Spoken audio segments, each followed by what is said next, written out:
नमस्कार साथियों। आज हम बात करेंगे सरपंच पद के जो अभी चुनाव होने वाले हैं। हरियाणा में भी सरपंच पद के चुनाव डिक्लेयर होने वाले हैं। तो हमारे चैनल पर आपका स्वागत है, यूरेका मोशन। ठीक है, अभी हम बात करेंगे कि कैसे सरपंच पद के चुनाव होते हैं, क्या उनका कार्य होता है, कैसे कैसे वे ग्रांट पास करते हैं। और हमारे साथ है अगरवा के एक्स सरपंच बलबीर सिंह भांबू। स्वागत है इनका हमारे चैनल पर। तो उनका स्वागत करते हैं और अभी हम उनसे बात करें, अभी हम उनसे चर्चा करेंगे कि क्या क्या कार्य होते हैं सरपंच के, क्या क्या उनको काम करना पड़ता है, क्या उनके दायित्व होते हैं, कहाँ कहाँ उनको जाना पड़ता है, कैसे ग्रांट पास होती है। अभी हम पूरी प्रक्रिया के बारे में जानेंगे, सरपंच पद के चुनाव के बारे में। तो बलबीर सिंह भांबू जी, आपका स्वागत है हमारे चैनल पर। धन्यवाद। तो अभी हम पूछते हैं कि सबसे पहले आप बताएं कि अगरवा में आपने अभी 5 साल का कार्यकाल पूरा किया है, आपको क्या क्या दिक्कतें आई हैं, आपने किस किस समस्या का सामना करना पड़ा है। देखिए, जहाँ तक अगरवा ग्राम पंचायत और मेरी सरपंची के दौरान जो काम हुए हैं वो तो बहुत बड़ी लिस्ट है, लेकिन मुख्य काम जो मेन काम जो मैंने करवाए हैं, सबसे बड़ा काम, सबसे जो ज़रूरी काम था मेरा कॉलेज सैंक्शन कराने का था, जो कॉलेज सैंक्शन हो गया है और पिछले साल से क्लासें भी लगनी शुरू हो गई। इसके अलावा मैंने गांव के अंदर पीएचसी जो हेल्थ सेंटर है उसके अंदर कमरे बनवाए हैं, टॉयलेट बनवाए हैं, government girls senior secondary school की रंग रोगन और शेड बनवाया है, गवर्नमेंट प्राइमरी स्कूल के लिए को भी पेंटिंग और मुरम्मत करवाई है। इसके अलावा कब्रिस्तान में एक हॉल बनवाया है, एससी शमशान घाट में भी हॉल और शेड बनवाए हैं, 4 दीवारी जो टूटी फूटी पड़ी थी वो भी नई बनवाई है, जनरल शमशान घाट में भी शेड और कमरे बनवाए हैं। इसके अलावा पंजाबी चौपाल का निर्माण करवाया है, 8 नई दुकानें जिससे पंचायत को आमदनी भी होती है और लोगों को रोज़गार भी मिलता है वो भी बनवाई है। नालियाँ चारों तरफ, गांव के चारों तरफ जो जितनी सिंचाई के साधन के लिए नालियाँ थी उनकी मुरम्मत करवाई है। इसके अलावा सबसे जो मुख्य काम जिस पर मैं ही अगरवा ही नहीं बल्कि सारा हरियाणा नाज करता है, शहीद सतपाल सिंह भाकर की याद में एक स्मारक और पार्क का निर्माण करवाया है, जिसमें लगभग 2 एकड़ ज़मीन ग्राम पंचायत द्वारा दी गई है और उसके अंदर शहीद की मूर्ति, पार्क और कमरे का निर्माण करवाया है। इसके अलावा बस स्टैंड जो बहुत सालों से गाँववासियों की मांग थी, बस स्टैंड मंजूर करवा करके और तैयार भी करवा दिया गया है। खेतों के सभी रास्ते ईंटों से पक्के करवा दिए गए हैं। गांव के अंदर जो जो रास्ते रिपेयर करने थे, नए बनाने थे, वो भी सारे, कोई भी ऐसी गली नहीं है जो पक्की ना हो। इसके अलावा वाटर सप्लाई की जो पाइपलाइन है वो बहुत पुरानी हो चुकी है, उसके लिए एस्टीमेट बन के तैयार हो गया और फंड भी आ गया है, जल्दी ही ये काम शुरू हो जाएगा। कॉलोनी में जो कॉलोनियाँ है उसके अंदर पानी सप्लाई जहाँ नहीं थी वहाँ भी पाइपलाइन दबेगी और एक वाटर टैंक भी नया और बनाने का एस्टीमेट और पैसे आ चुके हैं। और इसके अलावा अगरवा मोड़ के ऊपर भी मैंने काम शुरू करवाया था, 4-5 गलियाँ बनवा दी गई थी, लेकिन एक विशेष परिवार के लोगों ने इसका विरोध किया, इस वजह से ये सारी गलियाँ अगरवा मोड़ की पक्की नहीं हो सकी। बाकी जितनी 4-5 गलियाँ बनानी थी वो बन गई। मीन टाइम में एक परिवार के लोगों ने जो हमारे विरुद्ध था चुनाव के अंदर, उन्होंने जाना ये काम रुकवा दिया। बाकी विशेष बात ये है कि जो शहीद सेवादल है उसके सहयोग से हमने 20-25 लाख रुपए खर्च करके और शहीद स्मारक पार्क बनवाया है। इसके अलावा कोरोना काल के अंदर भी हमने पूरा सहयोग किया है प्रशासन का, सरकार का। यहाँ स्कूल के अंदर सैकड़ों लोग जो बाहर के थे वो ठहरे हैं, उनके खाना पीना उनके लिए सारी, जिसके लिए हरियाणा के सीएम ने मुझे अप्रिसिएशन लेटर दिया है। और डिस्ट्रिक्ट एडमिनिस्ट्रेशन जो है, हिसार का डिस्ट्रिक्ट एडमिनिस्ट्रेशन, उन्होंने भी अप्रिसिएशन लेटर दिया है। अमर शहीद सम्मान संगठन सिरसा है, उन्होंने भी मेरे को सम्मानित किया है। सूबेदार मेजर राकेश कुमार जो शहीद सतपाल सिंह भाकर की यूनिट के सूबेदार मेजर थे, अब रिटायर हो चुके हैं, उन्होंने भी यूनिट की तरफ से, और जो शहीद सतपाल सिंह भाकर के जो ऑफिसर कमांडिंग, उन्होंने भी एप्रिसिएशन लेटर दिया है। बल्कि उन्होंने तो ये भी रिकमेंड किया था कि आने वाली 26 जनवरी को डिस्ट्रिक्ट एडमिनिस्ट्रेशन जो है ना, इनको सम्मानित करे, ताकि हरियाणा ही नहीं देश के लोगों को ये पता लगे कि शहीद की स्मृति में इतना काम किया है। और बाकी छोटे मोटे काम तो और भी बहुत हैं, लेकिन याद नहीं है। बाकी मैंने पूरी कोशिश की है गांव के अंदर कोई ऐसा काम ना हो। और आगे 1-2 काम बच गए, जैसे तहसील का काम है या अनाज मंडी शुरू करने का है। प्रयास तो थे, प्रयास किए भी, लेकिन वो सिरे नहीं चल सके। जैसा कि आप सभी जान सकते हैं, अभी देख भी सकते हैं अगरवा में आके, ये सारे काम इनके लगभग पूरे हो चुके हैं। बहुत अच्छे से इन्होंने अपना कार्यकाल समाप्त किया है। सबसे मेन कार्य था इनका शहीदी स्मारक था, कॉलेज का निर्माण था, जो कि पूरा हो चुका है और बहुत अच्छे से कार्य कर रहे हैं। अगरवा मोड़ पे ही एंट्री करते ही अपना ये शहीदी स्मारक है, बहुत अच्छा स्मारक बना रखा है इन्होंने। शहीद के सम्मान के रूप में गाँव की पंचायत की ज़मीन इन्होंने दी। दूसरे का एक अच्छा कार्य और लगा, इन्होंने 8 नई दुकानें बनाई है पंचायत की ज़मीन पे, जिससे किराया मिलेगा और किराया के पैसे हम गांव में यूज़ कर सकते हैं। ये बहुत ही अच्छा काम था इनका। अभी हम जानते हैं सरपंच साहब से कि जो सरपंच पद का चुनाव है लड़ते हैं, उनके लिए क्या योग्यता है और कौन इसको लड़ सकता है, कोई जाति विशेष या इसमें कुछ भी छूट है या कुछ भी जो भी है, अभी सरपंच साहब बताएंगे इसके बारे में। देखिए, सरपंच का चुनाव हर बालिग आदमी जो जिसकी उम्र, जिसका वोट बना हुआ हो, वो लड़ सकता है। वो किसी भी जाति का हो, किसी भी धर्म का हो, किसी भी समुदाय का हो। ये दूसरी बात है कि जैसे एससी के लिए रिजर्वेशन होता है, उसमें एससी ही लड़ सकता है, लेकिन ओपन में एससी और कोई भी जाति लड़ सकती है, चाहे वो ओपन का हो चाहे किसी विशेष जाति का। इसकी योग्यता के बारे में, योग्यता इसकी, जो जनरल इलेक्शन लड़ता है जनरल आदमी, वो मैट्रिक पास होना ज़रूरी है। और जो एससी या महिला है उसको मिडिल पास होना ज़रूरी है।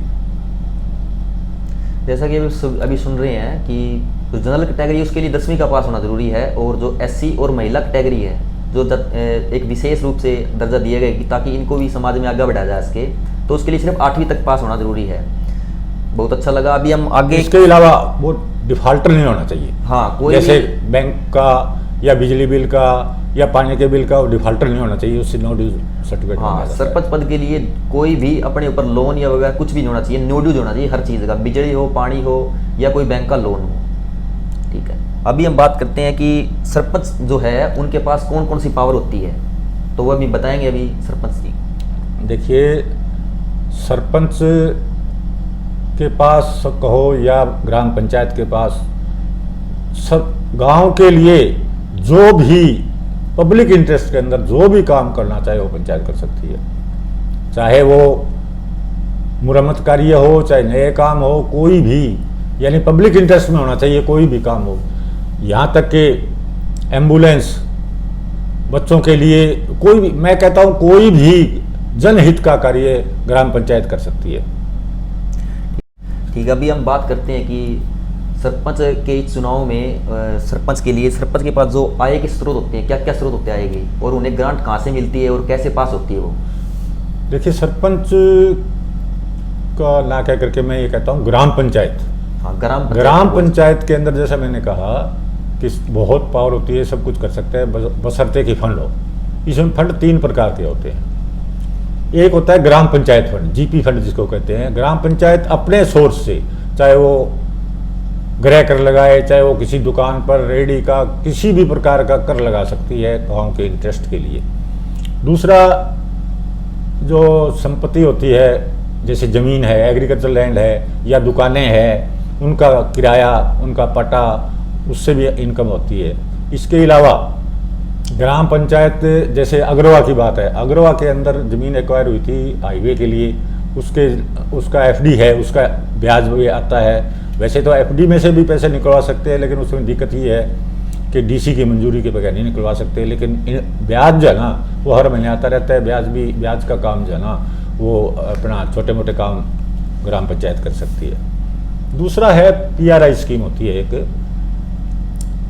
पीआरआई स्कीम में हर पंचोरी सी योजना बनाई जाती है, उसके अंदर सेंट्रल गवर्नमेंट की तरफ से पैसा आता है जो पॉपुलेशन के हिसाब से आता है।